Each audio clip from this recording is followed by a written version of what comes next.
This video demonstrates the CLEAR model of coaching. Eric is a supervisor of a child welfare unit and discusses his desire to incorporate coaching into his supervisory approach. This video is intended for training purposes and should be viewed from that perspective. Coaching models provide specific stages and steps for coaches to use with individual learners. Models provide structure to the coaching process.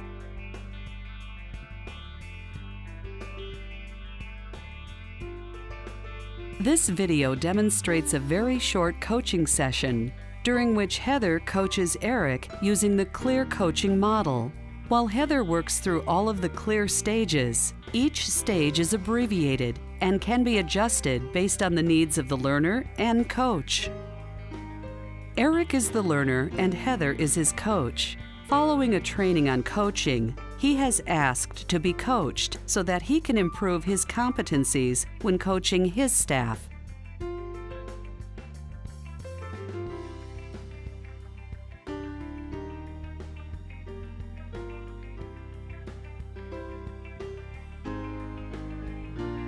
The first step in each coaching session is to establish a contract for this coaching session.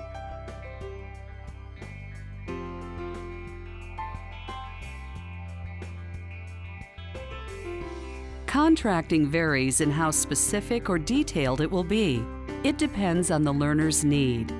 During this stage, Heather and Eric begin the coaching session. This is not the first coaching session between Eric and Heather, and they have already established ground rules for their coaching relationship. It is imperative that each coach work with each learner to gain clarity on how they will work together. Hi Eric, I'm Heather Meitner, and I'm excited to be able to provide some coaching for you as a supervisor today. If you want to let folks know who you are, and we can get started. Okay, my name is Eric Runge. I'm a supervisor with Yuba County Child Protective Services and one of our 2 emergency response units. Okay, great. How many people do you supervise? I have 6 that I supervise, 4 investigators. Great, and the other 2 are ongoing workers? The other 2 are support. Okay, help. Super. Great. So I guess it would be really helpful for me to know what's going to work to make this coaching process work for you. So if you could let me know what you hope to get out of our session today, and you know, thinking about it kind of in the context of larger goals, we want to look at how we can stage that over time. Okay. I'm looking for more of a basic understanding of the coaching style, but I'd like to get a well-rounded aspect of that. Okay. So when you think about what you do know about coaching, what do you think are some of the most important pieces that you want to make sure we incorporate? Coaching styles that, you know, empower your workers. Supervisory can be, you know, your iron fist type position. That is not my style at all. So this coaching really plays into my personality as a supervisor. Getting workers to see that, you know, I as a supervisor am a real person also. I know their job is very difficult, so whatever I can do as a supervisor to help them get what they need during their investigations and working with families is what I'm looking for. Great. So, you know, it's funny, I hear you describe the difference between kind of task-oriented supervision, that basic rundown of this is the latest and greatest policy and procedure we got to make sure we're doing, checking in on stats, compliance, maybe running through case consultation on cases they're worried about. And then the coaching piece can be more of that empowerment piece, like you said. Using inquiry and certain forms of questioning like motivational interviewing or solution-focused interviewing can really elicit from that social worker how they're feeling about the work, how they're critically thinking their way through the work so that it's not just you giving a directive. Right. Does that make sense? Yes.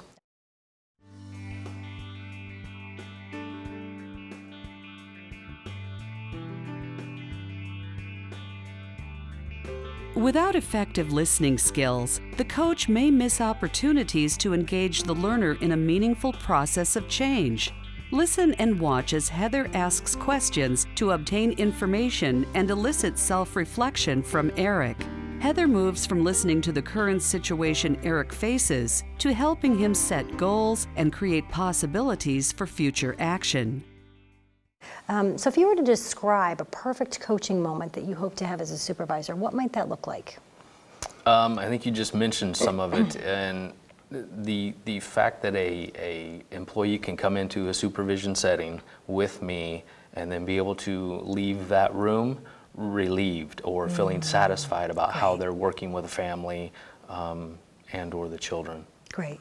So you want them to be satisfied in their work, and you want them to feel like you were helpful. I would really bringing like them to that place. I would really like them to sleep well at night. Okay, great. Instead of go home and worry, they feel like they've come into supervision, they've got some answers, but at the same time, they've been able to express themselves, talk about how they feel about the case, which you mentioned, you know, and be able to move on and make progress with that family. Okay.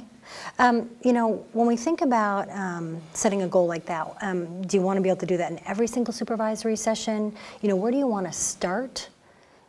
You know, and I don't think that can happen in every supervisory session because there are those deadlines, timelines, you know, with the regulations we have to follow.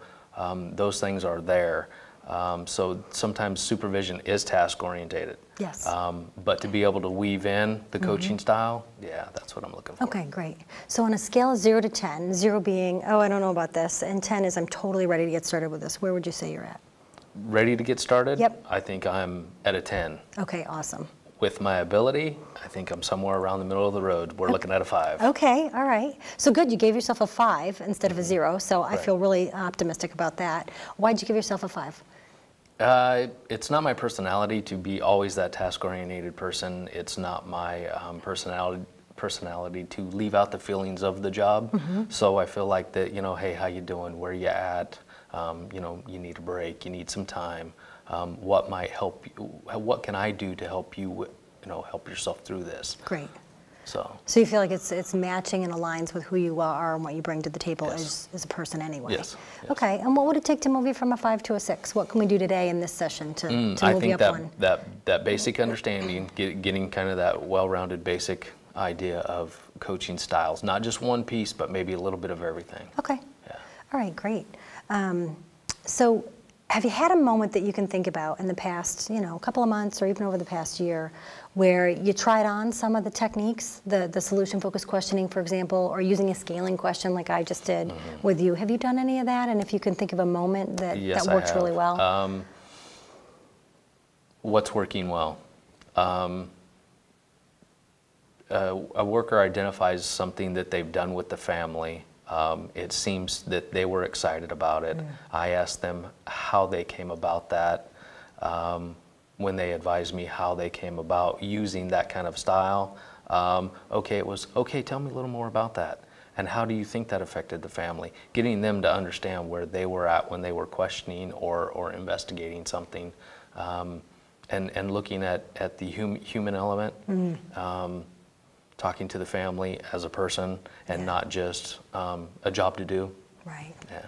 Yeah, nice. So it sounds like asking that question, what's working well, has been really successful for you. Yes. In achieving that ability to help the worker think about not just what they're worried about with the family, but what they're actually doing well, what's going right with the family, how they thought their way through that, what their feelings were and what the family's experience was when they asked that.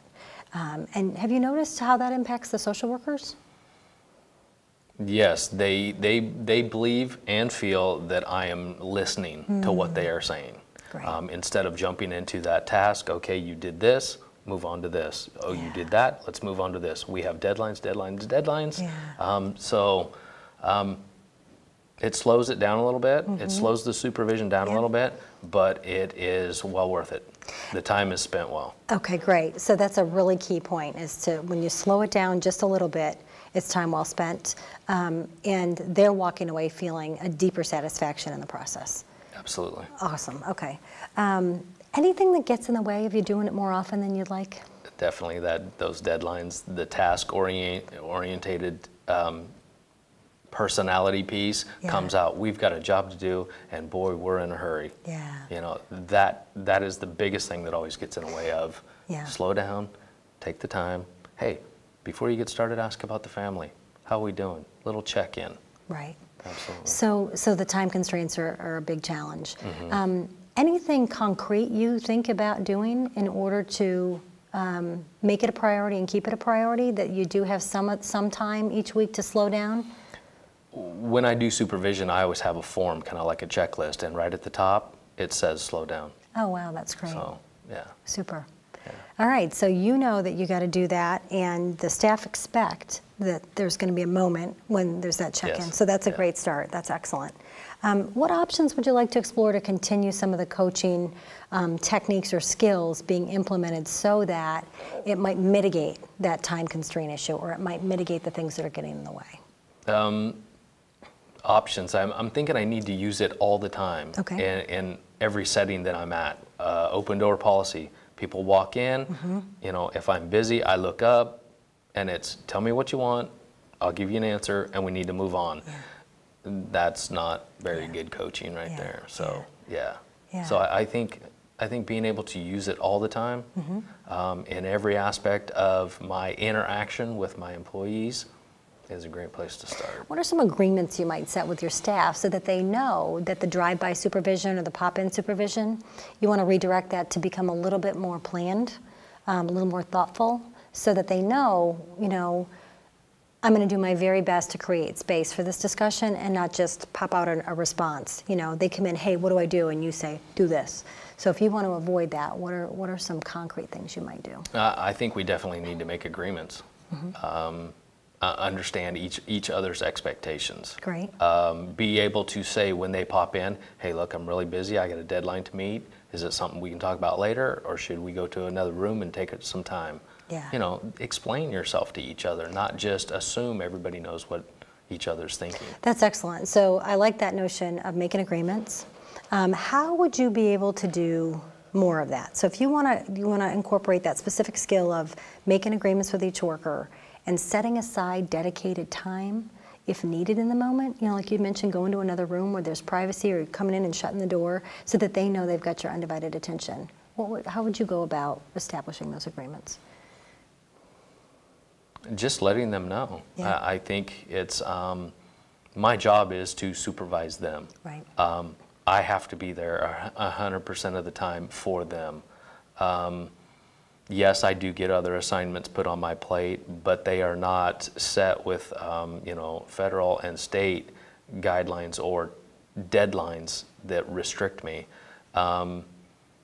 My job is to be there to supervise them. I think that is one of the rules and/or agreements that they need to hear from me, that Right. I'm there for them. So you could literally go back and do that this And have week. the chat. Yep, okay, so that's one thing, great.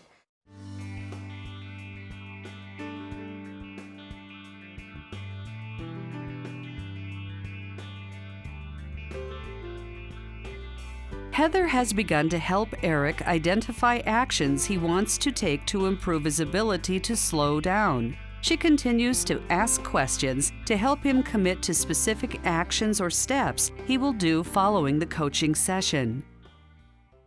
So I'm hearing a bunch of options about how you can improve coaching in your supervisory practice. What's most realistic for you? What's going to be able to feel doable for you when you go back? I believe it's going to be the slow down piece. Slow down to think about what I'm saying, how I'm reacting, how I'm answering. It's that slow down phase. Even with safety organized practice, that is the slow down with your family. Right. It is take the time, find out what everybody's worried about, find what's working, capitalize on what's working, and identify those worries, whether they're complicating factors or dangers. It is that slow down piece. For me, with this busy job that we have job security, unfortunately. Yes, we do. Children are being hurt and injured because, you know, of some of the things that go on in life. So we're busy all the time. It's that slow down factor. Great. Okay, so you've got slow down at the top of your sheet, so that's a really concrete way you've done that. Reminded yourself you've got the prompt. What specific actions do you want to take to set agreements? And when do you want to get started with that? Like in what type of atmosphere? Yeah. Unit meetings. I think starting with unit meetings, we can now start discussing, you know, coaching. Hey, look, I just met with Heather Meitner. We are now going to start trying some of this stuff. I need you guys to help me use these skills. Nice. So helping them understand this is going to be a shared responsibility, that you do have some expectations, and you want to know theirs. Yeah. Okay, so I love it. So scheduling a unit meeting, when do you think you'll be able to do that? Oh, Monday. Excellent. Monday. Okay. Who else is going to help you keep this going? Because we know how it goes, right? You go to training or you get a new idea, you go back, you try it on, it lasts for about 2 weeks, and then the busyness takes over, all those kind of normal instincts kick in.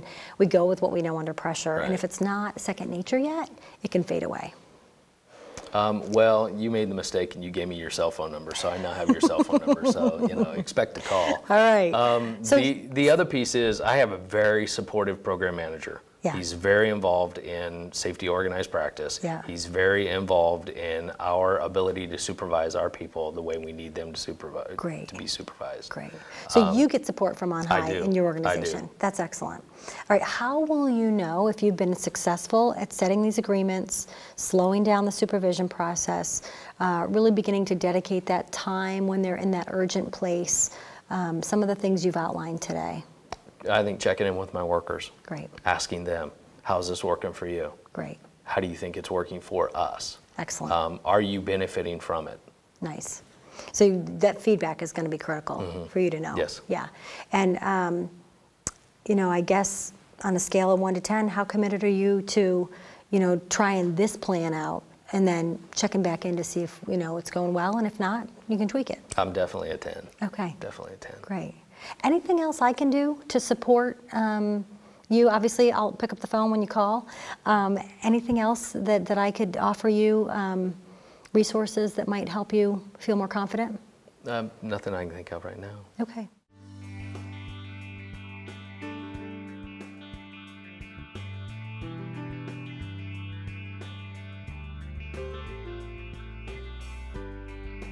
Now that Eric has committed to specific actions, Heather will finish the session by encouraging Eric and asking him how effective the coaching session was for him.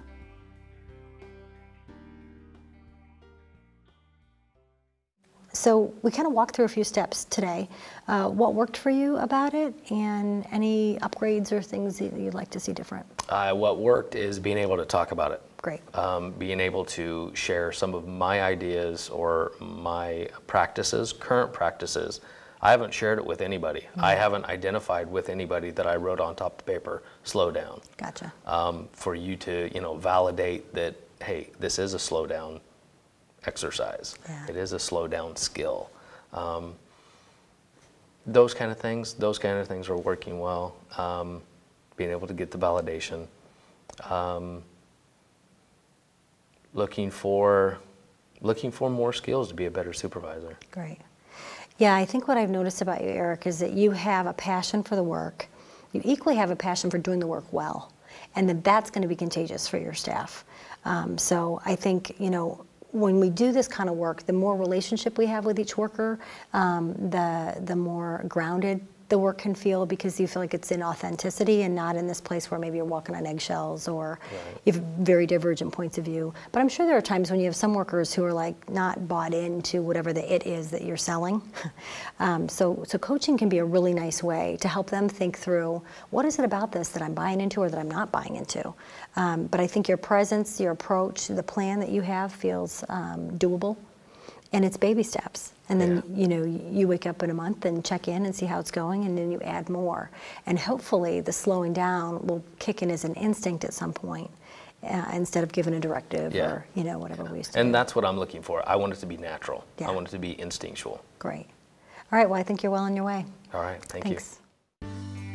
In this video, you witnessed a short coaching session between Heather and Eric.